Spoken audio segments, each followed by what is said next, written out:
All right, here we go. Back again for the second time, Drew Findling, a.k.a. the $1 billion lawyer. Welcome back. Vlad, great to see you, man. Yeah, man, we've kept in contact this whole time. Absolutely. Yeah, had dinner in L.A. recently. We did. Yeah. We did. Great lobsters. Great lobsters. You're right. At Boa, actually. Yeah. Well, you've been involved in a lot of high-profile cases, but the biggest of which right now is the Lil Durk case. Yes, it's getting bigger and bigger by the day. It is. It is. So where are we in the case right now? Okay.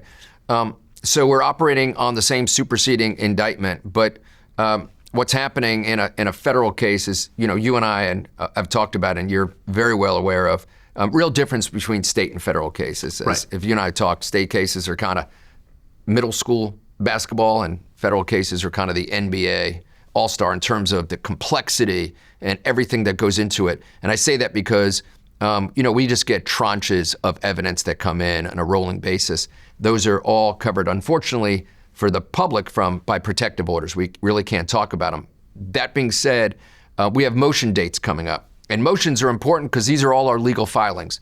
And these are due in a couple months, 2.5 months. But a very important one that we got filed was a motion to dismiss the case.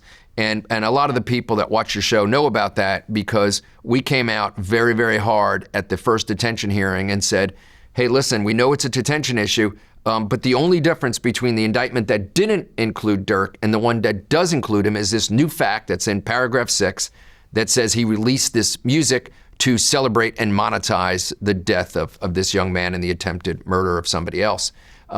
And we were concerned because that was false information. We proved it then, we've continued to prove it, and we filed a motion to dismiss because we said somebody said something either purposely or most likely negligently to a grand jury, which undermines the indictment itself. So we moved to dismiss the case. On June 2nd, we'll have that hearing. And if we don't get that granted, we then ask for at least to the judge, let us look at the grand jury testimony and see what went wrong.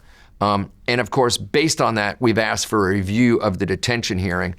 That will take place next week. But Vlad, it's really important for everybody to understand, next week we're just going back to the original magistrate. That hearing's probably not going to last very long because the magistrate's heard everything. We're just going to address this one simple issue.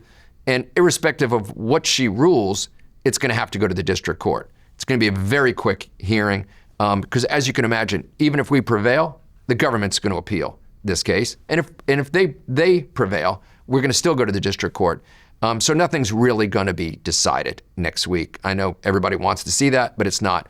And we're hoping that perhaps when we have the motion to dismiss, we can hear the bond issue in front of the district court judge on June 2nd. If not, the court will set it for another date and we'll address the bond issue in front of the district court.